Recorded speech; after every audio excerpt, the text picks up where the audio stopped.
Welcome to this Explainer History, students. Today we are unpacking a literal masterclass in survival.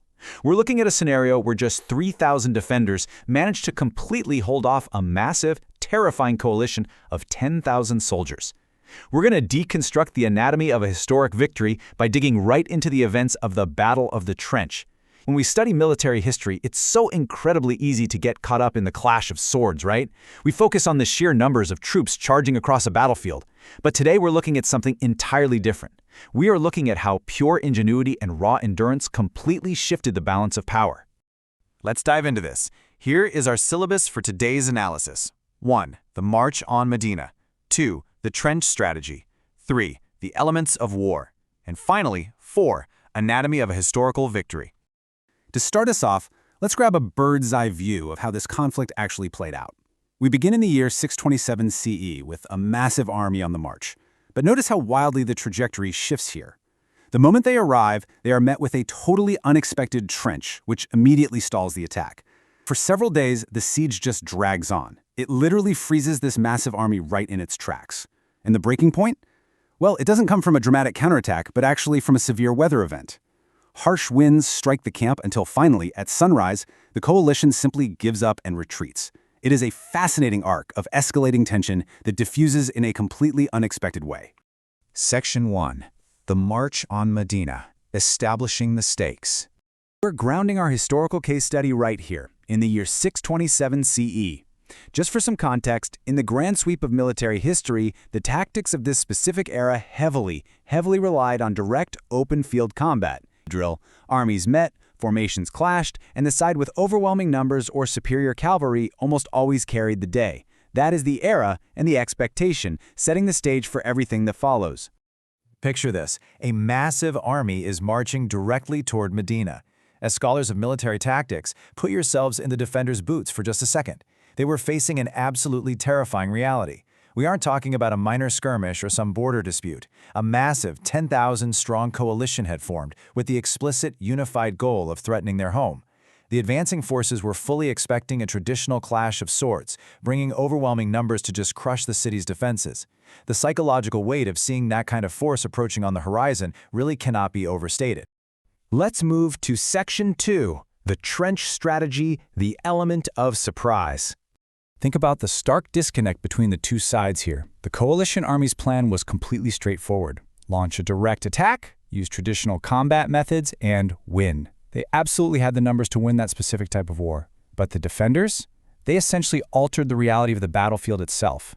To protect the city, a deep, wide trench was dug straight across the vulnerable northern approaches to Madinah. This wasn't just a physical barrier, guys. It was a conceptual barrier. It took the enemy's absolute greatest asset, their massive size and their cavalry's momentum, and completely neutralized it just by changing the geography of the fight. Now, what's really interesting about this is the immediate, systemic failure of the enemy's plans. You march in with absolute confidence, ready for battle, only to abruptly hit the brakes in total surprise. They were completely unable to cross this trench, which, by the way, was a brilliant, out-of-the-box tactic suggested by Salman the Persian, and incredibly, it was dug by the exhausted defenders in roughly 6 grueling days. This rapid shock-and-awe assault instantly degenerates into a tense, prolonged stalemate. The combat is literally reduced to just arrows flying across a gap. The attack is fundamentally blocked. What was supposed to be a swift, crushing victory turned into a grueling siege continuing for days. The defenders basically used shovels, dirt, and pure exhaustion to outmaneuver swords and horses. Moving right along to Section 3, the Elements of War, the environment as a disruptor. As our source material explicitly notes, cold winds blow through the enemy camp. Listen, when an army is stalled out in a siege, they become incredibly vulnerable to the environment. They're totally static. They are living in temporary camps, completely cut off from their own supply lines and permanent shelters. So introducing these freezing winds added a brutal, non-combat dynamic to this stalled offensive. Suddenly, it wasn't just stray arrows they had to worry about anymore. It was the sheer physical toll of the elements. Tents shake violently as soldiers struggle. What vivid imagery, right? It perfectly captures the escalating misery of the besieging army. The harsh weather was systematically weakening the attackers. Think about it. When your tents are violently shaking in the wind and your camp is just being battered by the freezing cold, Morale absolutely plummets. Basic, everyday survival becomes the primary focus, completely replacing any sort of offensive strategy. The environment essentially threw the entire coalition camp into absolute confusion, shattering their organization and completely breaking their will to fight. Let's trace the direct causal chain that finally ended this conflict. Step 1. Strong winds and harsh weather act as this massive, uncontrollable force multiplier, physically weakening the attackers. Step 2. This relentless environmental pressure causes the enemy camp's logistics to just collapse into widespread confusion.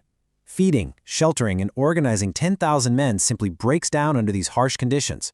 Which leads directly to Step 3, the final outcome. The coalition army completely withdraws without ever capturing the city. The siege collapses entirely. Which brings us to our final section, Section 4, Anatomy of a Historical Victory, Redefining Success. The people of Medina remain safe as the sun rises over the city. Notice what's missing here. There is no grand battlefield littered with a defeated enemy. There is no triumphant, bloody march into conquered territory. There is simply safety, a calm sunrise, and a city that remains entirely intact. The defenders' ultimate goal from day one was survival, and they achieved it completely. They didn't need to destroy the coalition army. They literally just needed to outlast them. And this brilliantly illustrates our core takeaway. The Battle of the Trench became a historic victory not of overwhelming brute force, but of patience, strategy, and perseverance.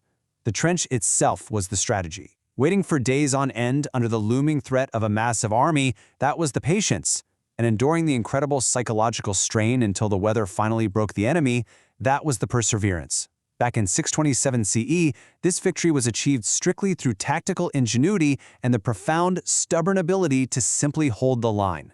The crucial point is that we really have to challenge our preconceived notions of historical warfare. We are all so conditioned to view victories strictly through the lens of destruction and conquest.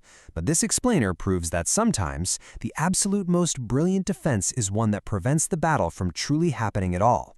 As history students, we must ask ourselves, is the greatest military victory the one where the enemy is defeated in bloody combat, or is it the one where they are so thoroughly frustrated by strategy and circumstance that they simply give up and go home?